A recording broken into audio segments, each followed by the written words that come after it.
I do know that it's halfway through 2026. Like, I definitely appreciate that. But if I did my top 5 for 2026 so far, it's been a weird year for reading. It's been a weird year for reading for me. Let's look at 2025. And 2025 was a fantastic reading year for me. It was so good. So good. So for this list, this top 5, I'm going to remove things that are like consistent rereads. And as much as I would love to rant about the Guard series by Terry Pratchett, I can probably do that as its own thing that's not related to my top books from last year. So we're gonna go with new to me books. Number 5 on the list is Still Life by Sarah Winman. I bought it because I liked the cover. It was really pretty. I am notoriously bad for literally judging books by their cover. There's this and there's another one. Wait, no, there's this and there's 2 others on this list that I literally picked up because I thought they looked pretty. To be fair, I did read the back and I was like, oh, this sounds like some kind of retired spy thing. Not necessarily in a like thriller sense, but it's about a woman who used to work for the Secret Service. It's after the war. It's going to be some drama. It's not really what the book is about. It's weird. This is something that I actually want to talk about in detail at some point. The way that books can be sold, seeming like they're about one story and then actually being an entirely different story. I guess like in general, it's always bad, but sometimes it works for you and sometimes it doesn't work for you. I want to talk about Still Life. Still Life is a calm book. It's a drama, but it's very chill. It's not something like a new disaster is happening every 10 seconds. This is a story about people's lives in the most interesting and human and engaging way possible. It's about the small beauty in day to day and how every like small thing that you do can have a massive impact in other people that you have no idea. Have absolutely no idea that this has happened. It's about how everybody is interconnected and how you affect other people's lives without even thinking about it yourself. Things that you think are really small can be really meaningful for someone else. And it's just beautiful. It's life affirming. It's fantastic. It is fantastic. Since it's not the kind of book that I would usually read, I find it really difficult to explain what's so good about it. Somehow, without a huge amount of things happening, you are entirely engaged in what's going on. And these are the small human worlds of these main characters. No one's going off to be a rock star.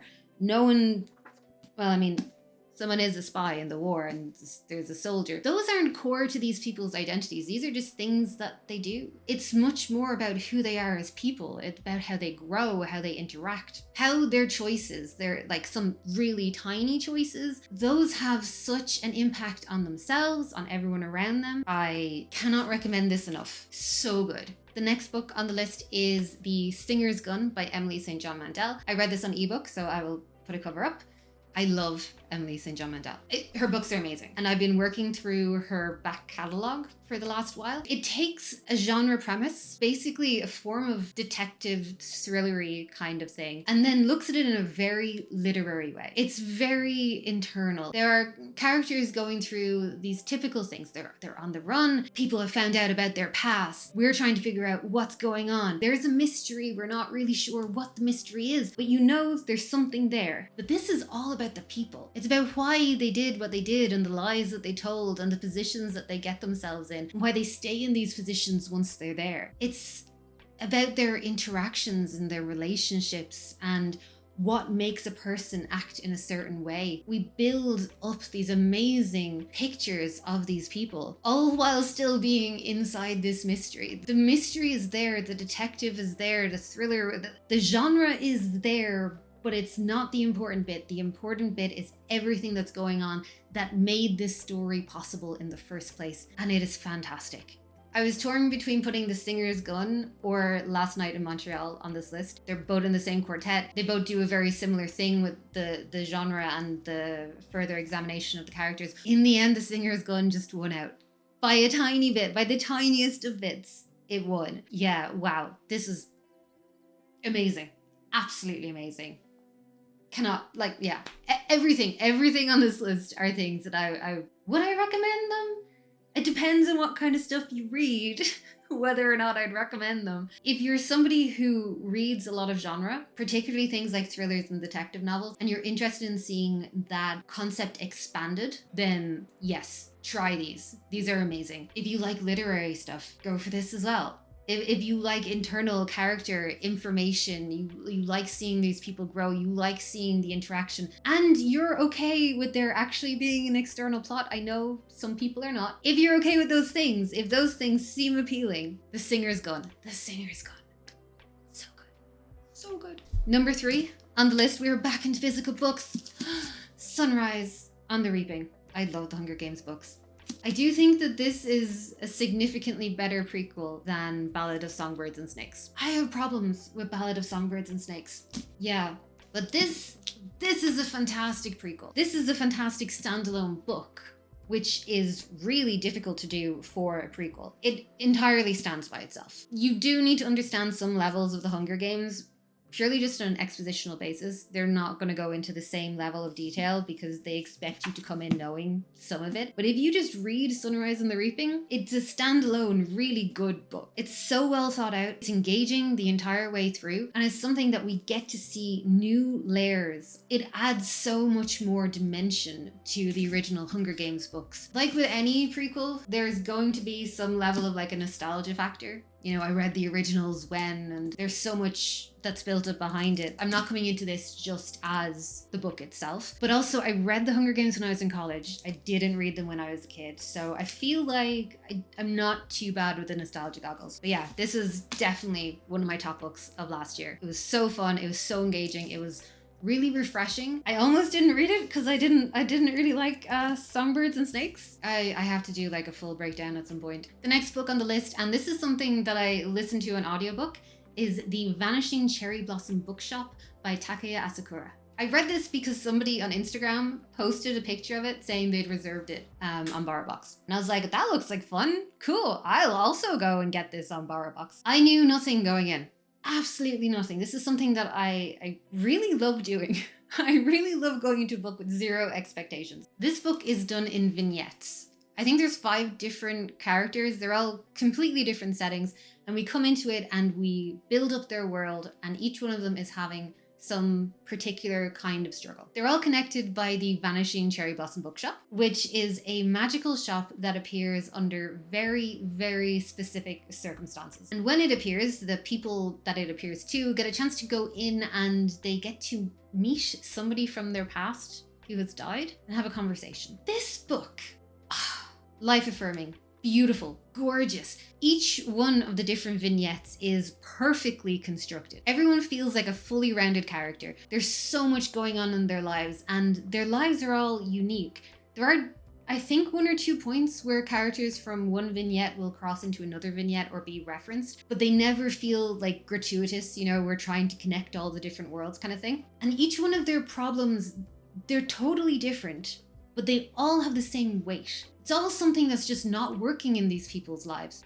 I don't usually read books that are vignettes. This is another book that I would not have picked up if I'd known more about it. If someone had told me this was a series of vignettes about people connected by a magical bookshop, I'd be like, vignettes. Not really my thing. And I'm really glad that I tried it, that I went into it with no expectations. All I knew was there was a Vanishing Cherry Blossom Bookshop. That was it.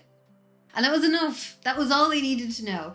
And yeah, it was one of the top books of 2025 for me. I think it was the only book I read last year that actually made me cry. I mean, I know it made me cry. I don't know if any of the other books I read made me cry. But this one specifically did make me cry. And it is hard to make me cry with a book. Like, that does not happen a lot. This one was amazing. Amazing. And on to number 1. This is Trust by Hernan Diaz. This is a fantastic book. I'm currently rereading it because I want to do like an in-depth review. I want to pitch it with as much detail as possible, talking about as many magnificent things in this book as I can because I love this. I absolutely adored this book. So much so that I read it originally on ebook. I was going on holidays and I didn't like any of the options I had. So I was scrolling through all the books and this came up and I was like, oh, that's a pretty cover. I didn't realize until after I started reading it that it was longlisted for the Booker, and it won the Pulitzer Prize. I'm trying to think, how can I talk about this without...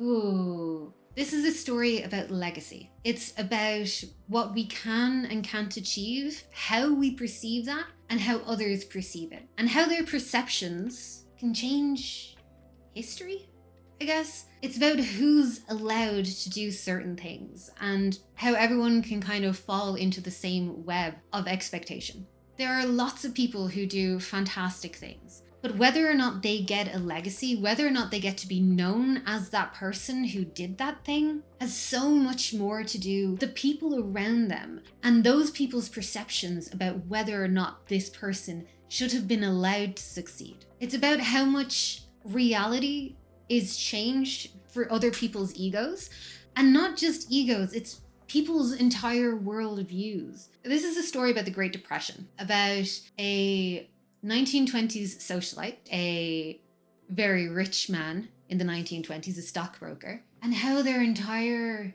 lives and achievements and dreams and thoughts and everything are completely different depending on who is telling their story. Whether they're telling their story, just because someone is telling their own story doesn't necessarily mean that it's accurate. Hernan Diaz wrote another book, Into the Distance, which I also read. Directly after reading this, I was like, what else has this man written? I need all of it. So much so, he has written a history book about the Borgias that I nearly bought because I was like, I don't care. I want to read Hernan Diaz books. I did stop myself before buying the history book of the Borgias, but I'm still kind of like, yeah, I might still get that book, that non-fiction, I think academic text on the Borgias, because Hernan Diaz wrote it. That's how good a writer this man is. Okay, those are my top 5 books for 2025. If you haven't read them, please check them out. Hopefully I'll be doing more detailed videos on them later, reviewing them, talking about what's so fantastic about them. But yeah, if you've read any of these books, let me know. Let me know what you thought about them.